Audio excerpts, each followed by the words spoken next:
발람의 탐욕이라는 제목으로 하나님의 말씀 전하도록 하겠습니다. 혹시 표리부동이라는 말 들어보셨습니까? 겉으로 드러나는 언행과 속에 가진 생각이 전혀 다를 때 쓰는 말입니다. 우리 주변의 사람들 중에 이런 사람들이 있으면 참 어렵고 헷갈릴 때가 많습니다. 겉으로는 참 친절하고 예의가 바른데 속으로는 전혀 딴 생각을 품고 있는 것이죠.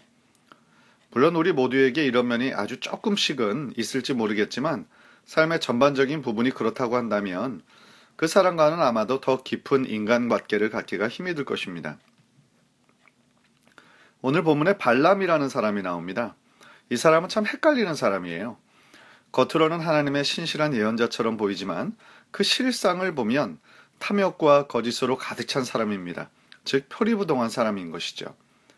무슨 신령한 것을 예언해주고 남들이 전혀 보지 못하는 것을 예언해주는 사람이지만 자신이 타고 다니던 당나귀도 보는 하나님의 사자를 전혀 보지 못한 사람입니다. 즉 다른 사람에게는 굉장하게 영적인 사람처럼 비춰지지만 사실은 영적으로 너무나 무지하고 혼돈에 빠져 있는 사람인 것입니다. 또한 오늘 본문에서 역사상 세계 처음으로 등장하는 말하는 나귀 이야기는 읽을 때마다 참 신기하고 재밌습니다. 어떻게 보면 이솝우화나 어떤 만화 영화에나 등장할 것 같은 이야기지만 하나님께서는 미인물인 나귀의 입을 여심으로써 하나님께서 이 모든 자연 만물을 창조하셨고 또한 지금도 그분의 뜻대로 다스리고 계심을 가르쳐 주십니다. 먼저 오늘 본문의 배경을 좀 살펴보기를 원합니다. 이스라엘 백성들이 지금 도착한 곳은 모압 평지로서 요단강의 건너편이고 그 유명한 여리고성의 맞은편이었습니다. 이스라엘 백성들은 이곳에서 수개월 동안 머물면서 인구 조사를 했고요. 인구 조사와 함께 군사를 재정비했고 또한 율법을 다시 선포함으로써 앞으로 앞둔 가나안 정복을 위한 준비를 하고 있었습니다. 다시 말하면 이스라엘 백성들의 광야 생활은 사실상 끝이 났고요. 이곳에서 모세가 죽고 또 여호수아가 새로운 리더로 세워지는 장소이기도 합니다. 그런데 이스라엘 백성들이 그곳에 진을 치자마자 제일 무서운 사람이 있었는데 바로 모압의 왕 발락이었습니다. 그는 이스라엘 백성들이 아모리 족속과의 전쟁에서 승리하였고 그 땅을 점령하였다는 소문을 들었습니다. 그래서 두려움이 가득해서 미디안 장로들에게 조언을 듣고자 하였고 그들이 추천한 사람이 바로 발람이었습니다. 발람이라는 사람을 통해서 이스라엘에게 나쁜 주문을 선포하게 함으로써 이스라엘을 이기려고 한 것이죠. 지금으로서는 참 이해할 수 없는 이야기지만 그 당시에는 이런 미신적인 주문을 하는 복술자들의 행위가 상당히 일상적이었다고 합니다. 그리고 그들이 미치는 심리적인 힘은 대단했습니다.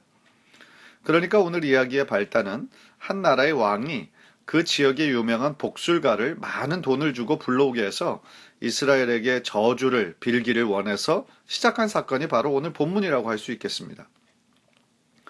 그렇다면 발람은 어떤 사람입니까? 그는 일단 메소포타미아의 사람이라고 증거하고 있습니다. 즉 이방인인 것이죠. 또 발람이라는 이름의 뜻은 탐닉자, 백성을 멸망시키는 자라는 뜻을 가지고 있습니다. 참 그 이름의 뜻이 별로예요. 어떤 부모가 이런 이름으로 자기 자식을 불렀는지 참 그런데 신기하게도 그는 그 이름의 뜻대로 그런 삶을 살다 죽습니다. 그가 이방인으로서 어떻게 하나님을 알게 되었는지는 성경에 나와 있지가 않아서 그것은 참 미스터리한 부분 중에 하나입니다. 그러나 나중에도 살펴보겠지만 그가 하나님을 안 것은 진짜 믿음이 아니었습니다. 왜냐하면 그의 직업은 점을 쳐주거나 주술을 행하던 사람이었기 때문에 그렇습니다. 그 증거가 7절에 나옵니다. 모압 장로들과 미디안 장로들이 손에 복채를 가지고 떠나 발람에게 이르러 발락의 말을 그에게 전하매. 성경은요, 지금 모압 장로와 미디안 장로들이 발람에게 가져간 것을 분명히 복채라고 부릅니다. 즉 그의 직업은 주술이나 복술을 부리는 술사로서 미래를 예언하고 다른 사람들을 저주하며 멸망케 하는 일을 한 것이죠. 따라서 그는 하나님의 참 선지자가 아닙니다. 거짓 선지자요, 사꾼 목자인 것이죠. 그런데 거짓 선지자의 이야기가 이렇게 성경에서 많은 분량을 차지하는 이유가 무엇일까요? 그것은 우리가 발람의 이야기를 통해서 깨달아야 할 하나님의 뜻이 분명히 있다라는 것입니다. 간절히 바라기는 우리의 마음의 문을 열고 하나님의 말씀 앞에 귀 기울일 때 오늘 우리들에게 주시는 영적인 깨달음을 얻는 시간이 되기를 간절히 소원합니다. 첫 번째로 발람의 이야기를 통해 깨닫는 것은 인간의 부패한 마음은 판단을 흐리게 한다라는 것입니다. 그리고 그 부패한 마음의 핵심에는 바로 탐심이 있습니다. 모압이 첫 번째로 사람들을 발람에게 보내서 그를 불러오라고 했을 때 발람은 하나님께서 자신이 너희들과 가기를 원하지 않으신다고 그들을 그냥 돌려보낸 적이 있습니다. 그런데 오늘 본문 15절을 보면 발락이 다시 그들보다 더 높은 귀족들을 더 많이 보냅니다. 왜 그랬을까요? 더 많은 재물과 더 높은 명예를 주겠다라는 것입니다. 그리고 발락은 이미 발람의 성격을 어느 정도 알고 있었는지도 모르겠습니다. 즉 물질에 약한 발람에게 더 많은 돈을 주면 그의 마음이 흔들릴 것이라고 생각한 것이죠. 18절 19절 한번 다 같이 보실까요? 발람이 발락의 신하들에게 대답하여 이르되 발락이 그 집에 가득한 은금을 내게 줄지라도 내가 능히 여호와 내 하나님의 말씀을 어겨 덜하거나 더하지 못하겠노라. 그런즉 이제 너희도 이 밤에 여기서 유숙하라. 여호와께서 내게 무슨 말씀을 더하실는지 알아보리라.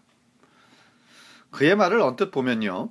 발람은 하나님을 경외하며 하나님의 뜻에만 순종하는 사람처럼 보입니다. 그러나 그것은 속임수고 표리부동입니다. 겉으로는 자신이 물질에 전혀 요동하지 않는 것처럼 이야기했지만 이미 속으로는 많은 물질에 흔들리고 있었습니다. 그렇게 이야기할 수 있는 근거가 있습니다. 왜냐하면 하나님께서는 이미 12절에서 발람에게 자신의 뜻을 확실히 계시하셨거든요. 12절 우리 다 함께 읽겠습니다. 하나님이 발람에게 이르시되 너는 그들과 함께 가지도 말고 그 백성을 저주하지도 말라. 그들은 복을 받은 자들이니라. 아멘. 하나님은요 발람에게 그들과 함께 가지도 말고 이스라엘 백성을 저주하지도 말라고 명령하셨습니다. 생각해 보십시오. 이스라엘은 하나님의 백성입니다. 하나님께서 너무나 사랑하시고 그래서 선택하셨고 언약을 함께 나눈 백성입니다. 하나님의 이스라엘을 향한 마음은 너무나 확고하시기 때문에 발락이 원하는 대로 발람이 이스라엘을 저주하도록 내버려 두지 않으실 것입니다. 이렇게 명백한 하나님의 뜻이 이미 주어졌는데 발람은 왜 그를 찾아온 왕의 신하들을 바로 돌려보내지 않고 여기서 유숙하라고 말했을까요? 그의 마음이 탐욕으로 인해서 흔들리고 있었기 때문입니다. 그의 마음 가운데 물질에 대한 욕심과 명예에 대한 욕심이 가득 차서 그가 올바로 판단할 수 있는 판단력을 잃어버렸기 때문입니다. 만약에 발람이 정말 하나님의 참 선지자였다면 당장에 그들을 돌려보내야 했습니다. 왜냐하면 참 선지자는 하나님이 어떤 분이시라는 것을 너무나 잘 알고 있기 때문입니다.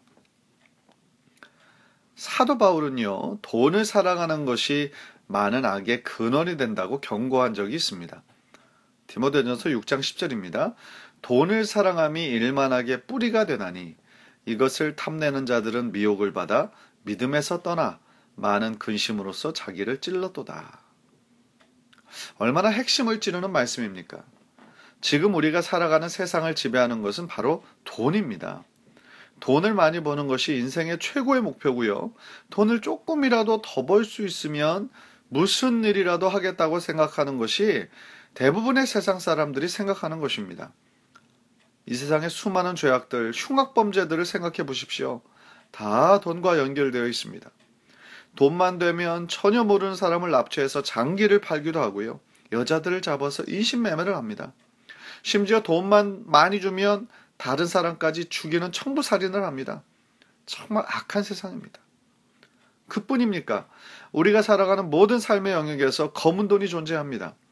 돈을 줘서 불의한 방법으로 선거에 당첨되고 불의한 방법으로 대학에 입학하고 스포츠의 결과도 조작하고 불의한 신문 기사를 써서 한 개인이나 기업을 매장시키기도 합니다.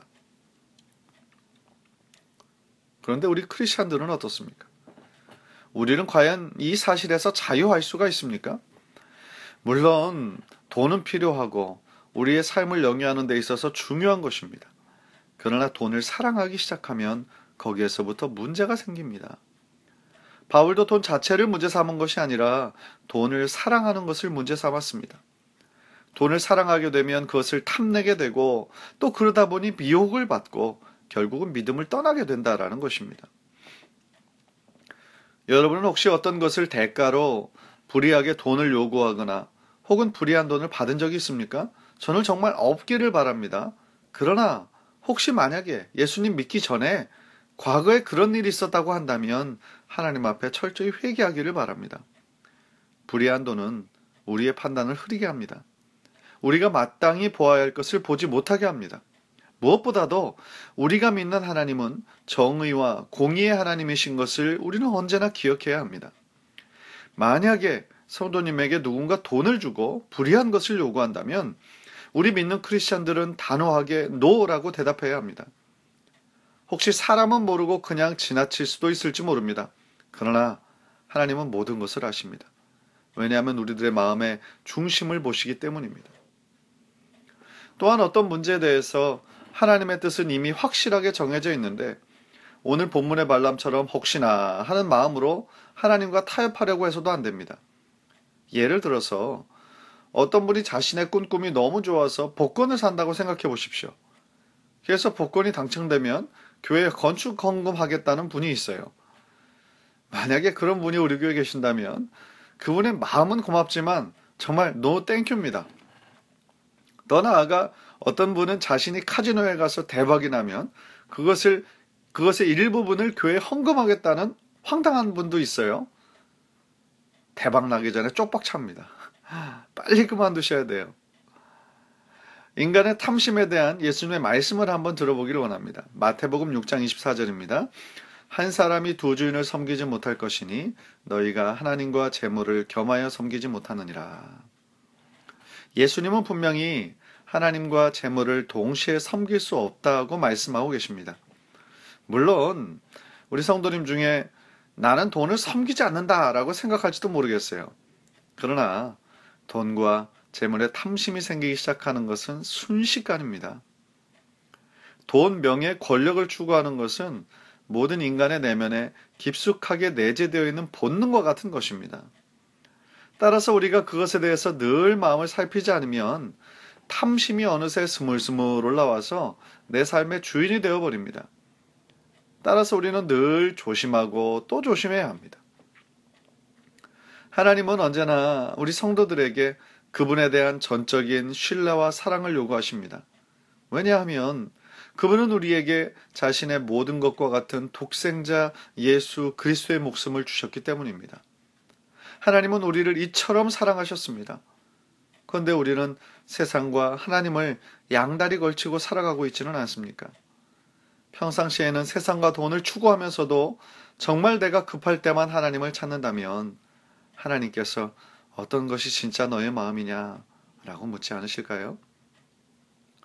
정말 간절히 바라기는 우리의 마음과 중심이 세상의 재물과 탐심에 흔들리지 말고 하나님의 뜻만 견고하게 붙잡는 우리 성도님 되시기를 주님의 이름으로 간절히 축원합니다. 두 번째로 깨닫는 것은 하나님의 허락하심과 내버려 두심은 다르다는 거예요. 하나님의 허락하심과 내버려 두심은 너무너무 다른 것입니다. 아마도 오늘 본문을 읽으면서 가장 많이 헷갈렸던 부분이 이 부분이 아닐까 생각합니다. 아까 본 것처럼요, 하나님께서는 12절에서 발람에게 그들과 가지 말라고 분명히 말씀하셨습니다. 그런데 오늘 본문 20절을 보면 다시 가라고 말씀하시는 것 같아요. 20절을 보십시오. 밤에 하나님이 발람에게 임하여 이르시되 그 사람들이 너를 부르러 왔거든 일어나 함께 가라. 그러나 내가 내게 이르는 말만 준행할지니라. 하나님께서 발람에게 분명히 일어나 함께 갈 것을 말씀하셨는데 하나의 단서가 있었어요. 즉 내가 내게 이르는 말만 준행하라고 말씀하십니다. 그래서 다음날 발람이 아침에 일어나서 나귀의 안장을 지우고 모압 귀족들과 함께 행하는데 22절을 보면 하나님이 그가 행함을 인하여 진노하셨다고 나옵니다. 22절을 보십시오. 그가 감으로 말미암아 하나님이 진노하심으로 여호와의 사자가 그를 막으려고 길에 서니라. 왜 이렇게 하나님은 이랬다 저랬다 하시는 걸까요? 하나님께서 허락하셔서 발람이 그들과 함께 떠나는 것처럼 보이는데 왜 하나님께서 이렇게 진노하시고 그의 길을 막으시는 걸까요? 위에 이 모순되는 구절에 대해서 칼빈은 이렇게 설명을 했습니다. 하나님께서 발람에게 그들과 함께 가라고 명령하신 것은 하나님께서 기뻐하셔서 허락하신 것이 아니라 발람이 하나님의 명백한 뜻을 거역하고 자꾸만 가기를 원했기 때문에 그의 자유의지에 따라 그대로 방임하셨다라는 겁니다. 다시 말하면 발람이 더 많은 재물에 눈이 멀어서 그들로 기다리게 하였을 때부터 그는 이미 하나님의 마음에서 멀어졌고 탐심으로 가득 차 있었다라는 것이죠. 그래서 하나님께서는 그에게 기쁜 마음으로 허락하신 것이 아니라 그냥 그를 그 상태로 내버려 두신 것입니다. 하나님께서 타락한 인간을 그 상태로 내버려 두셨다는 것은 참 무서운 일입니다. 사도 바울은 로마서 1장에서 죄악에 빠져 있는 사람들을 하나님께서 그 죄악 가운데 내버려 두사라는 말을 반복하여 사용하셨습니다. 즉 하나님께서 그 사람들의 악한 상태로 그냥 방치하셨다라는 이야기는 하나님의 진노의 또 다른 표현인 것입니다. 이 말씀을 한번 깊이 생각해 보면 우리가 어떤 경우는 내 자신의 욕심과 탐욕에 이끌려서 하나님의 뜻과 전혀 상관없는 길을 우겨서 갈 수도 있었겠다라는 생각을 해봅니다. 아까도 살펴본 것처럼 우리의 욕심과 욕망이 너무 크면 올바로 판단할 수 있는 능력이 없어져서 자신의 뜻과 하나님의 뜻이 교묘하게 섞이고 마치 자신의 욕심을 이루는 것이 하나님께서 기뻐하시는 뜻인 것처럼 착각을 할 수도 있겠다라는 생각을 해봅니다. 그래서 어떤 분들의 간증을 들으면 저것이 자기 자랑인지 아니면 하나님의 은혜라고 얘기하는 건지 상당히 헷갈리는 간증도 있습니다. 자기가 다른 사람들보다 어려운 환경에서 정말 열심히 노력해서 성취한 것처럼 한참 자랑하다가도 제일 나중에 모든 것이 하나님의 은혜입니다 라고 이야기하는 사람들을 보면 하나님께서 받으셔야 하는 영광을 그 사람이 이미 다 받은 것 같은 씁쓸함을 느낍니다. 또 어떤 목사님은 무리하게 엄청난 돈을 들여서 교회를 건축하고는 모든 것을 하나님이 하셨습니다라고 멋있게는 이야기하지만 교회의 잘못된 것을 밝히려 하는 사람들의 의견은 철저히 묵살하고 마치 자신이 교회의 제왕인 것처럼 군림하는 목사님들도 있어요.